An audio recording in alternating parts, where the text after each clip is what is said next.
ঢাকা বিশ্ববিদ্যালয়ের ফজলুল হক মুসলিম হলে এক যুবককে পিটিয়ে হত্যার অভিযোগ পাওয়া গেছে। বুধবার রাতে এই ঘটনা ঘটে।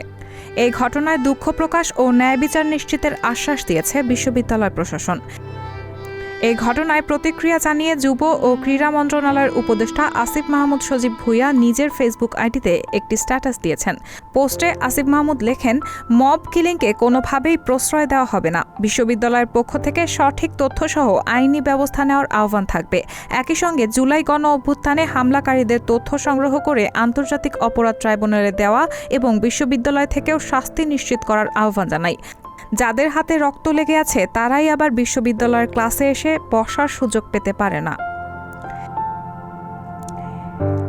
এই হত্যায় বিচারের অভিযোগে 5 শিক্ষার্থীকে পুলিশে দিয়েছে ঢাকা বিশ্ববিদ্যালয় প্রশাসন।